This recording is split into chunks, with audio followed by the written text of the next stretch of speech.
Halo, assalamualaikum warahmatullahi wabarakatuh. Perkenalkan, nama saya Imam Haryadi. Di sini saya mau sharing-sharing sedikit tentang sebuah penyakit yang saya alami selama ini. Di sini saya merasa bingung, merasa lelah. Apa sebenarnya yang terjadi pada diri saya? Dulu waktu itu saya bekerja di sebuah minimarket dekat rumah. Waktu itu aku itu sering sakit perut, tapi aku cuma makan proma atau makan kayak diapet dan sebagainya, obat-obatan warung, sama juga ke dokter. Tapi di dokter udah ke dokter nggak tahu apa sampai aku itu diopnam. Akhirnya setelah diopnam ternyata aku itu ada tipes. Setelah ada tipes aku berobat, terus akhirnya seperti itu terus, ada sakit kepala, badan sakit semua. Terus aku memutuskan untuk berhenti dari minimarket tersebut, dan akhirnya aku fokus untuk berobat. Setelah berobat ke spesialis penyakit dalam, ternyata ada amandel di kedua laring aku. Di sini ada 2 amandel dan aku harus dioperasi. Lah, aku terus berobat dan sampai akhirnya aku itu dioperasi. Setelah dioperasi, terus aku check up setiap minggu 1 kali check up.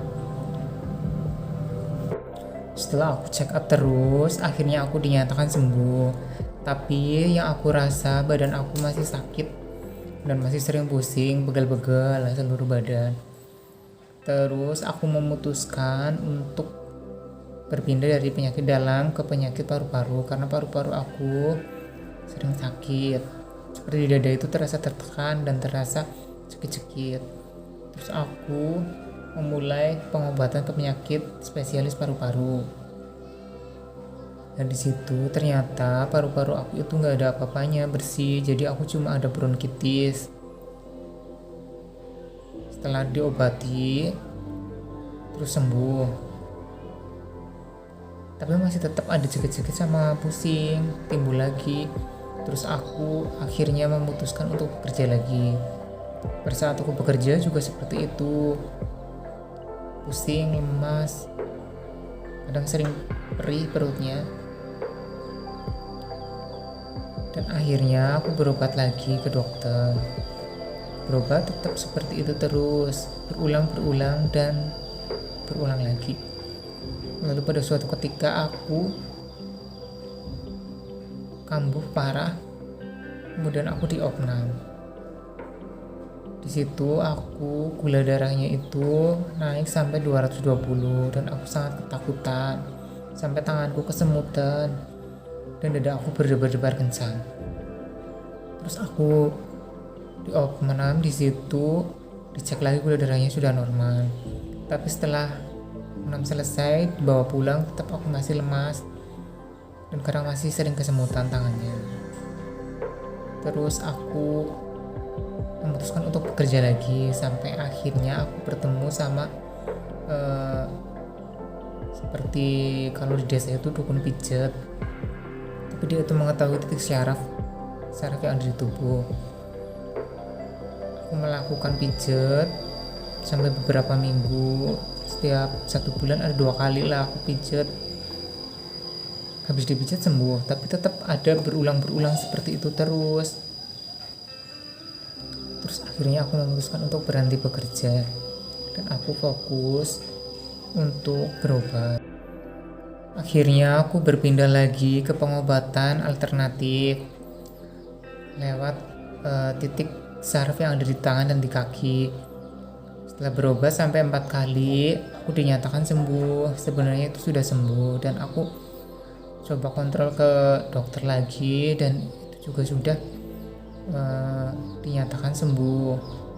Tapi aku tetap saja terus ada pusing, ada tangan dan kakiku kadang kesemutan kayak kebas seperti itu. Terus aku juga masih sering pegel-pegel dan bahkan sampai kadang bermimpi buruk maupun mimpi baik. Terus aku kembali lagi ke spesialis yang penanganan pengobatanku tersebut ya. Ternyata aku itu mengidap penyakit psikosomatis.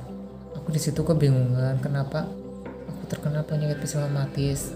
Apa itu penyakit psikosomatis? Dan aku sangat kebingungan apa yang telah terjadi kepada badan aku. Kadang aku juga merenung kenapa badan aku seperti ini, sakit-sakit terus, dan aku bingung. Sampai akhirnya aku mencari-cari sendiri di YouTube maupun di Google. Ternyata penyakit ini adalah penyakit yang menyerang otak atau kejiwaan kita. Jadi kita itu akan merasa ketakutan dan merasa sangat-sangat ketakutan. Memang pada waktu itu aku itu sangat ketakutan, bahkan aku mengira akan mati atau apa. Aku memikirkan hal-hal yang buruk, sampai aku mau ke WC saja ditemani sama keponakan aku, dan aku merasa sangat ketakutan dan gelisah setiap hari. Sampai sekarang pun aku masih ada rasa gelisah dan kadang masih ada sedikit rasa ketakutan. Tapi aku mencoba untuk bangkit agar aku tidak gelisah dan tidak ketakutan. Aku ingin hidup normal seperti biasa, walaupun sakit ini tidak bisa sembuh total, tapi aku ingin bisa mengendalikannya.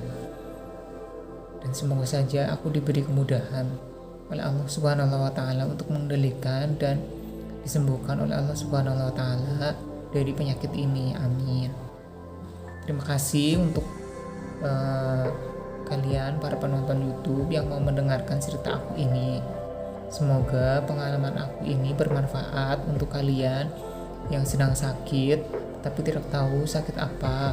Sudah ke dokter, sudah ke spesialis apapun, hasilnya baik tetapi tetap sakit kepala, sakit badan. Semoga ini bermanfaat. Terima kasih. Assalamualaikum warahmatullahi wabarakatuh.